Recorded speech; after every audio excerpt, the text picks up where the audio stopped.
29 মে মুক্তি পেয়েছে নন্দিতা রায় আর শিবপ্রসাদ মুখোপাধ্যায় পরিচালিত ছবি ফুল কৃষি ও এর ওয়ার। দর্শক মহলে বেশ প্রশংসিত হয়েছে এই ছবি। আর এই ছবির ট্রেলারে পরতে পরতে ফুটে উঠেছে পিতৃতন্ত্রের জাতাকলে নারী মনের কষ্ট যন্ত্রণার কাহিনী। রাজা মনীন্দ্র চন্দ্র নন্দীর মৃত্যু ঘিরেই আবর্তিত হয়েছে ছবির গল্প। এই সিনেমার গল্পের একাধিক প্লট লেয়ার রয়েছে। সম্প্রতি হয়ে গেল ছবির স্পেশাল স্ক্রিনিং, হাজির ছিলেন তারকারা। আমার তো ভীষণ আনন্দ হচ্ছে এবং আমি দর্শকদের আরো বলছি যে আরো আরো দর্শক আসুন এবং এমন হয়ে যাক যে এই ছবিকে নিয়ে যারা অনেক রকম ভেবেছিল, শিবপ্রসাদ নন্দিতা রায়ের ছবি মানেই ভালো ছবি, কিন্তু এই ছবিটা একদম অন্য ধরনের গল্প, অন্য ধরনের অনুভূতি, অন্য ধরনের সবকিছু। গান যেমন সুন্দর, নাচ তেমন সুন্দর এবং স্ক্রিপ্ট তো জিনিয়াসেন, আমি ওকে জিনিয়াস বলি। হ্যাঁ, ও সত্যিই জিনিয়াস। এই ধরনের গল্পে আমার মনে হয় সব, বিশেষ করে মেয়েদের রিকোয়েস্ট করবো তাদের বাচ্চা নিয়ে, এবং এটা মেয়েদের, যে মেয়েরা পরিকল্পনা করলে, মেয়েরা চাইলে কিন্তু অনেক কিছু করতে পারে। সেটা আজ থেকে 100 বছর আগে জমিদারি আমলেও ছিল, এখনো আছে। কাজে সেই ফ্লেভারটা এখানে কন্টেন্ট যদি ভালো হয় তাহলে শিল্পীরা জান লড়িয়ে দেবে, শিল্পীরা সেটাই হয়েছে এই ছবিটা। এই ছবিটা কিরকম ভাবে আমরা নিয়েছি। দাদা, এত বছর পরে বড় পর্দায় এসেছে আর এত ভালোবাসা পাচ্ছ মানুষ, কেমন লাগছে? খুব ভালো লাগছে। ভালোবাসা পেতে কার না ভালো লাগে? একটা আর্টিস্টের জীবনে তো এটাই থাকে। এতদিন বঞ্চিত ছিল, একটু দুঃখ লাগছে? না, দুঃখ সেরকম লাগেনি। তার কারণ হচ্ছে যে নিশ্চয়ই সেরকম চিত্রনাট্য হয়নি আমার, যেটা আমাকে নেওয়া হয়নি। আমি কারোর উপর কোনো রাগ কিংবা কোনো দুঃখ রাখি, সব কিছুর একটা কারণ আছে। কোনো কিছু ফ্যাশনের জন্যে কিংবা রাগের জন্যে কিংবা অভিমানের জন্যে কিংবা প্রতিহিংসার জন্যে এটা হয় না। আমাদের ইন্ডাস্ট্রি এমনই যে এখানে যারা যোগ্য, যে চিত্রনাট্যের সঙ্গে যেটা মিল খাবে সেটা তারা নেবেই নেবে। আমি এতগুলো ছবি দেখেছি, আমি কিন্তু নিজেকে খুঁজে পাইনি। আমার মতন চরিত্র ছিল না, এই চরিত্রটা আমার মতন ছিল। আমি এখানে কাজ করেছি, লোকে ভালোবাসছে। দাদা, এই বললে যোগ্য যারা, দুজনকে প্রশ্ন করবো, যোগ্য যারা তারা কাজ পায়, কিন্তু আমরা প্রচুর যোগ্য আর্টিস্টকে ব্যান হতে দেখেছি। সেই নিয়ে আমি কিছু বলবো না, সেই নিয়ে আমি আমাদের বলার উচিত না, কারণ এখন যে পরিস্থিতি, সেখানে কোনো শিল্পীকেই কোনো কিছু বলা উচিত নয়। যা ঠিক হবে, হয়েছে, পরিবর্তন হয়েছে, দেখা যাক। আশা করি মানুষের পরিবর্তন হলে মানুষ সেটা ভালোই ভাবে, যে হয়তো ভবিষ্যতে ভালো হবে। নিশ্চয়ই ভালো হবে, কারণ সেই আশাই তো আমরা বসে থাকি যে কবে ভালো হবে। তো এখনো আমরা তাই করছি। কে ব্যান হলো, কে কি হলো, ঠিক আছে, সে তো দায়িত্ব অন্যদের, তারা ঠিক করবে। দিদির কোনো বিষয়কে এখন ভয় লাগে? কারণ দিদি, ওই যে আমরা যে দিদি দেখলে সে ছোটবেলা থেকে ওই বিন্দু মাসি, ওই যে রাগ একটা ওই বিষয় ও দেখেনি, অর্জুন দেখেনি বিন্দুমাসি। বিন্দুমাসির যেটা নেগেটিভ, ডিরেক্ট নেগেটিভ রোল, তো ও সেটা দেখেনি। এটা তো ডিরেক্ট নেগেটিভ নয়, এই চরিত্রটা বেশি করছে। ওটা করতে, ওটা হয়তো হিট হয়ে গেছে, সবাই আমাকে বিন্দুমাসি বলে হ্যাঁ, ডাকে। কিন্তু এতে অনেক লেয়ার্স আছে। হ্যাঁ, ওর সেটা চরিত্রে অনেক কিছু আছে যেগুলো মানে যে ছোট ছোট ছোট ছোট জিনিস, যেগুলো আর প্রত্যেকটি চরিত্রে এমন একটা মানে বুননি আছে যে যা একটা ঘর পড়ে গেল টাইপের। হ্যাঁ, হ্যাঁ, একদম ঠিক। যার জন্য এই ছবিটা অন্য মাপের বলেই দর্শকদের বলা যে আপনারা আসুন, দেখুন। বাংলাতে আগে যেমন আমাদের ছোটবেলায় যেসব ছবি আসতো, জমিদার বাড়ি, হ্যান ত্যান, এরকম অনেক কিছু ছবি আমরা দেখেছি। হ্যাঁ, তো সেটা এখন আর দেখা যায় না। কিন্তু এইটার মধ্যে ডিটেকটিভ যদি বলো, ঠিক ডিটেকটিভ গল্পও নয়, কিন্তু একটা সুন্দর গল্পের মধ্যে সুন্দরভাবে সাজানো হয়েছে।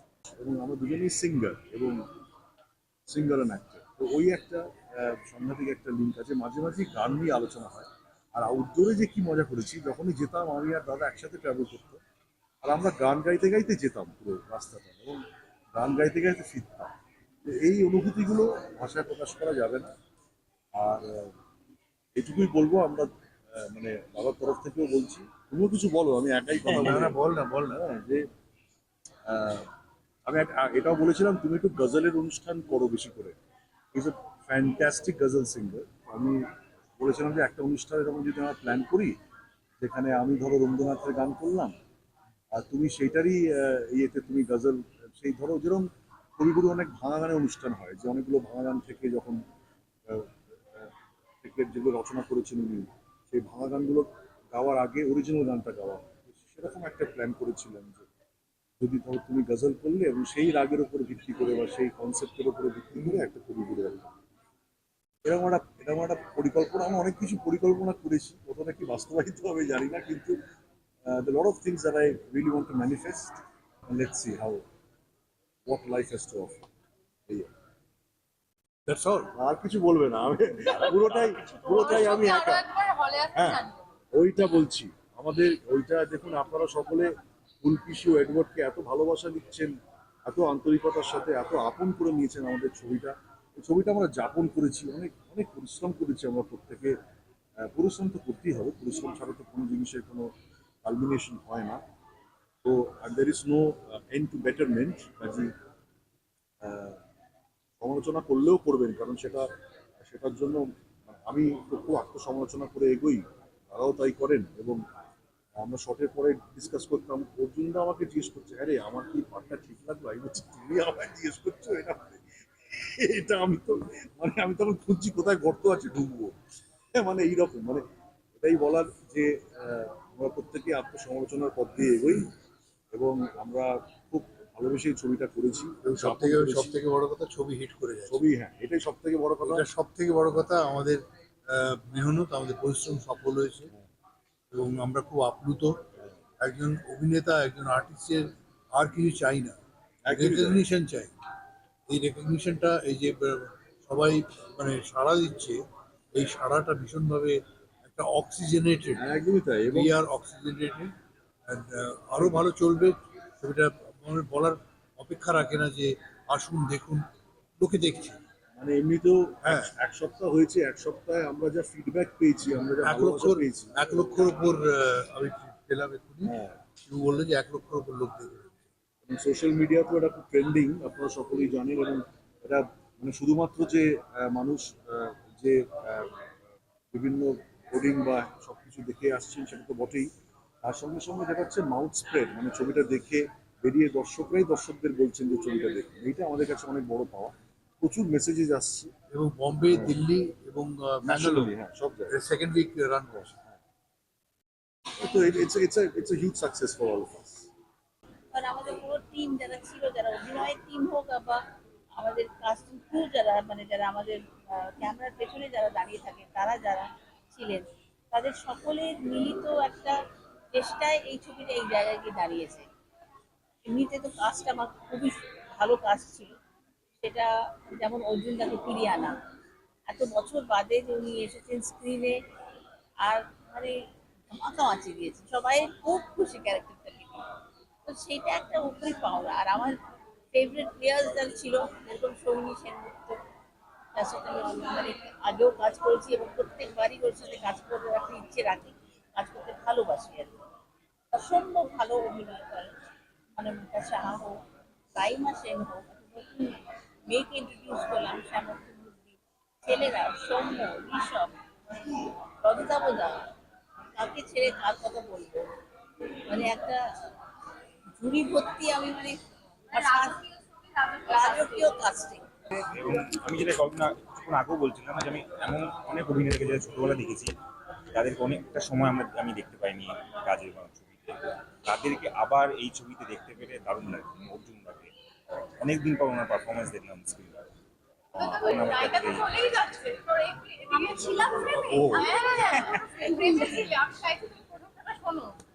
আমার প্রশংসা আমি তো অবধি আসিনি। হ্যাঁ, আমার অবধি আসো, আমি আসছি। এবং যেটা বলছিলাম অনামিকা দি বা অর্জুন দা এবং বাকি যারা রয়েছে, তারা এত ভালো অভিনেতা, কাপড় অভিনেতা, তাদের সম্বন্ধে আর কি বলবো। এবং যার কথা বলছিলাম এবার তুই চলে এবার আসছে। এবার ওর সাথে আমার অলরেডি একটা কাজ হয়ে গেছে, ওর প্রথম সিরিজে আমি ছিলাম। ইয়েস। এটা ওর সেকেন্ড কাজ, তাই তো? হ্যাঁ। সেকেন্ড কাজ। এবং আরেকটি কারোর সাথে করে ফেলেছি, যেটা খুব তাড়াতাড়ি মুক্তি পাবে, খুব তাড়াতাড়ি বা এই বছরে মুক্তি পাবে। তো আমি জানি she is beautiful, she is wonderful, এটা তো সমানভাবে ভালো কাজ করেছে বলো ভালো লাগছে এবং আর খুব ভালো কিছু লাগছে, বলো খুব ভালো লাগছে। অল মাই বেস্ট উইসেস, ফাটিয়ে হোক, আরো ভালো ভালো কাজ কর এবং আমিও ভালো ভালো কাজ করি, এটা আমাকে বল। তুমিও ভালো ভালো কাজ করো। এবং কি বলবে সামগ্রী, এটা নিশ্চয়ই একটা অনেকটা বড় পাওয়া, কারণ একটা আর্টিস্টের জন্য এই যে আমার ভাগ্যটা সেদিনই খুলে গেছিল যেদিন কো অ্যাক্টর হিসেবে সুহাদ্রতাকে পেয়েছিলাম। এরকম কথা কেউ বলে প্রথম কাজ আমার সুহাদ্রতার সাথে। কি বলবো, মানে ভীষণ ভালো লাগছে। কো অ্যাক্টরদের থেকে প্রশংসা পেতে কিন্তু ভালো লাগে আর কি। মানে বোঝা যায় যে আমরা হিংসে নেই আমাদের মধ্যে আর কি। আর একটা সবচেয়ে যেটা ভালো যে শেখার ইচ্ছা, যেটা খুব কম লোকের মধ্যে নেই। মানে ওর সাথে আমার কাজ হয়নি, প্রথম কাজটা করতে ছিল, খুবই ছোট্ট একটা পোর্শনে আমার ছিল, তো আমি দেখেছি ও শেখার ইচ্ছেটা প্রচন্ড, তো সেটা একটা খুব ভালো জিনিস একজন অভিনেতা আমি হিসেবে। ভীষণ ওবিডিয়েন্ট, আমি ভীষণ শিখতে চাই। আমি খুব কিছু এডওয়ার্ড দেখি চারিদিকে ছড়িয়ে দেবো। থ্যাংক এখন এই মার্ডার মিস্ট্রি বক্স অফিসে কতটা লক্ষ্মী লাভ করে সেটাই দেখার। অনুষ্কা জোয়ারদারের রিপোর্ট, কেটিভি বাংলা।